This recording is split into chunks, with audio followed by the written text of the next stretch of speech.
দেখতেই পাচ্ছেন এখানে রয়েছে 12টা জ্যোতির্লিঙ্গের ছবি। তার মধ্যে যে 6 নম্বরটা দেখতে পাচ্ছেন সেটাই কিন্তু এই ভীমাশঙ্কর ধাম। কেদারনাথে যাওয়ার একটা হিড়িক, কিন্তু সেই 12টি লিঙ্গের মধ্যে কেদারনাথ যেমন একটা, এই ভীমাশঙ্করও কিন্তু একটা, কিন্তু এখানের ক্রেজ অতটা নেই, কারণ মানুষের মুখে এটা অত প্রচারিত নয়। নমস্কার বন্ধুরা, সুজিতা নেশা ব্লগে আপনাদের সবাইকে আবার স্বাগত। আজকে আমরা চলে এসেছি আসামের পামহিতে, যেখানে রয়েছে ভীমাশঙ্কর জ্যোতির্লিঙ্গ।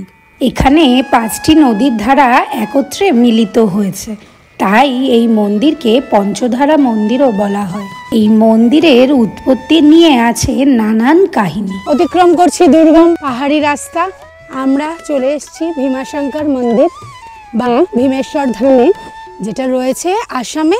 আর এখন আমরা চলেছি ওই মন্দিরের পথে। আর এখানে রয়েছে শিবের দ্বাদশ জ্যোতির্লিঙ্গ। অবশ্যই আপনাদের সঙ্গে শেয়ার করে নেব পুরো মন্দির দর্শন। চলুন তাড়াতাড়ি, প্রচণ্ডই উঁচু পথ, চলেছি আমরা এখন মন্দিরের উদ্দেশ্যে। এই জ্যোতির্লিঙ্গ যাওয়ার পথেই মাঝ রাস্তায় রয়েছে একটা গণেশ মন্দির। আমরা অর্ধেক পথ অতিক্রম করে সেই গণেশ মন্দিরের সামনেই উপস্থিত। জানা যায় এই মন্দিরটি ভগবান শ্রী রামের সময়কার।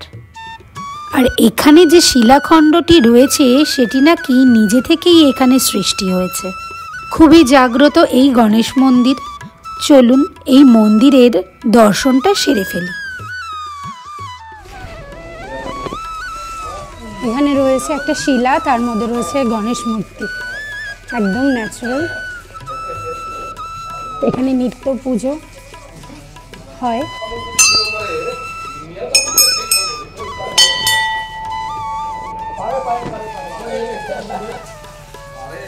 सर्वदा मंगल भव ज्ञान बुद्धि विद्या धन धन सुख शांति प्रदाय भव सदा सुखी भव। जय श्री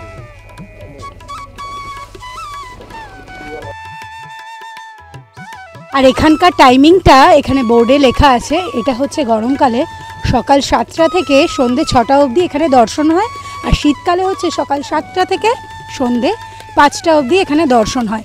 এরপরে বা আগে কোনো দর্শন কিন্তু এখানে হয় না, কারণ পুরোটাই জঙ্গল এরিয়া।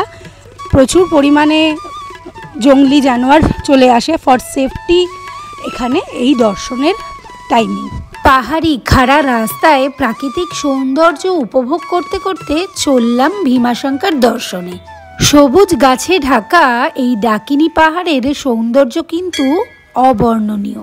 ভীমেশ্বর ধাম বা ভীমাশঙ্কর আসামের গুয়াহাটির পামহি ডাকিনী পাহাড়ে অবস্থিত একটি হিন্দু মন্দির। বিশ্বাস করা হয় ভগবান শিব এখানে অবতারিত হয়েছিলেন ভীমাসুর নামক এক অসুরকে ধ্বংস করার জন্য ও ভক্তদের তার অত্যাচারের হাত থেকে মুক্ত করতে। এখানকার প্রধান আরাধ্য দেবতা হলেন শিব। আমরা চলে এসেছি, সামনেই রয়েছে ভীমাশঙ্কর জ্যোতির্লিঙ্গ। এটা 12টি জ্যোতির্লিঙ্গের মধ্যে অন্যতম। আর এখানে বেসিক্যালি কিন্তু কোনো মন্দির নেই। এখানে যতবারই মন্দির স্থাপন করার চেষ্টা করা হয়েছে, বলা হয় যে হাতি এসে নাকি সেটা ভেঙে দিয়েছে। একদম প্রকৃতির কোলে শিবের একটা মূর্তি। সকল মন্দিরেরই যেমন কিছু না কিছু পৌরাণিক ঘটনা রয়েছে, এই জ্যোতির্লিঙ্গকে ঘিরেও রয়েছে অনেক পৌরাণিক ঘটনা। প্রাচীনকালে এক মহাপরাক্রমী রাক্ষস ছিল, যার নাম ছিল ভীমাসুর। সে ছিল লঙ্কার রাজা রাবণের ভাই কুম্ভকর্ণের ও রাক্ষসী কর্কটির পুত্র। ভীমাসুর তার মায়ের সাথে সহে পর্বতে বসবাস করতেন। একদিন ভীমাসুর তার মায়ের কাছে তার পিতৃপরিচয় জানতে চায়। তখন কর্কটি তাকে তার পিতৃপরিচয় দেয় এবং এটাও জানায় যে রাবণ সহিত তার পিতা কুম্ভকর্ণ শ্রীরামের হাতে পরাজিত হন এবং মারা যান। এই কথা শুনে ভীমাসুর ভগবান বিষ্ণুর উপর ক্ষিপ্ত হন এবং বিষ্ণুর প্রতি তার প্রতিশোধের আগুন জ্বলে ওঠে। এরপর ভীমাসুর ব্রহ্মার তপস্যা শুরু করে। তার তপস্যায় সন্তুষ্ট হয়ে ব্রহ্মা তাকে তার ইচ্ছানুসারে বর চাইতে বলেন। ভীমাসুর তখন ব্রহ্মার কাছে বরস্বরূপ তার অপরিসীম বল চাইলেন।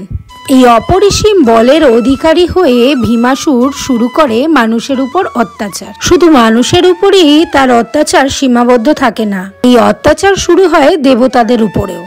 দেবতাদের সঙ্গে যুদ্ধ করে তাদের যুদ্ধে পরাস্ত করে তাদের স্বর্গচ্যুত করেন। তার প্রধান উদ্দেশ্য ছিল বিষ্ণুদেবকে পরাস্ত করা, আর সে কাজেও সে সফল হয়।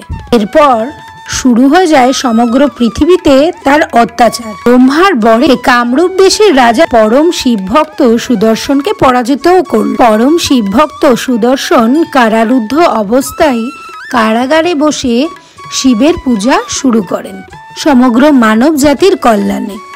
কারাগারের মধ্যেই মাটি দিয়ে তৈরি করেন শিবলিঙ্গ।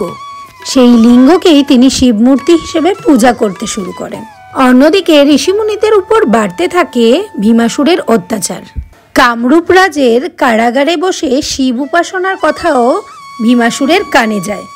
এই খবরে তিনি ক্ষিপ্ত হয়ে কারাগারে যান তাকে মারার উদ্দেশ্যে, এবং সেখানে গিয়ে শিবের বিরুদ্ধে অনেক খারাপ মন্তব্য করেন এবং তৈরি শিবমূর্তিকে তলোয়ার দিয়ে আঘাত করেন। আর তখনই সেই শিবলিঙ্গ থেকে মহাদেব শিব প্রকট হন ও তার প্রতি ক্রুদ্ধ হন এবং তার ক্রোধের আগুন ভস্ম করে দেয় ভীমাসুরকে। এইভাবেই ভীমাসুরের সংহার ঘটে এবং এর সাথে সাথেই সমগ্র সংসার তার অত্যাচার থেকে মুক্তি পায়। এরপর মানুষের কল্যাণস্বরূপ ডাকিনী পাহাড়েই মহাদেব শিব ভীমাশঙ্কর নামে বিরাজ করেন। এই রকম কতই পৌরাণিক কাহিনীকে কেন্দ্র করে গড়ে ওঠে নানান মন্দির, কিন্তু ভীমাশঙ্কর জ্যোতির্লিঙ্গে কোনো মন্দির স্থাপন করা যায়নি। খোলা পরিবেশে পাহাড়ি জলধারার মাঝে এই জ্যোতির্লিঙ্গটি এখনও বিরাজমান। শোনা যায় যে যতবারই মন্দির স্থাপন করার জন্য স্তম্ভ তৈরি করা হয়েছে ততবারই জঙ্গল থেকে হাতি এসে তা ভেঙে দিয়ে যায়। বর্তমানে এই জ্যোতির্লিঙ্গ ডাকিনী পাহাড়ে জলধারার মাঝেই অবস্থিত। এই জলধারাও দিনের পর দিন বয়ে চলেছে এই জ্যোতির্লিঙ্গের উপর দিয়ে। লিঙ্গের দিকে যাওয়ার রাস্তাটি পাহাড়, ঝর্ণা ও বাঁশের খাঁজ দিয়ে সুন্দরভাবে নির্মিত। গুয়াহাটি স্টেশন থেকে এই মন্দিরের দূরত্ব 3.5 কিলোমিটার, যেটা পৌঁছাতে সময় লাগে মাত্র 15 মিনিট। ঠাকুর দর্শন করে নিচে নেমেই পেয়ে গেছে একদম গরমাগরম প্রসাদ, ক্ষীর, যেটা দেওয়া হচ্ছে এখানে সব দর্শনার্থীরা। প্রসাদের আর কি রিভিউ দেব, দারুণ। সবুজ গাছে ঢাকা এই ডাকিনী পাহাড়ের সৌন্দর্য কিন্তু অবর্ণনীয়। নামটা ডাকিনী হলেও এর সৌন্দর্য কোনো মতেই কমতি নেই। আমাদের এই ভিডিওগুলো যদি আপনাদের ভালো লাগে তবে লাইক, শেয়ার আর কমেন্ট করতে ভুলবেন না। Till then, tata.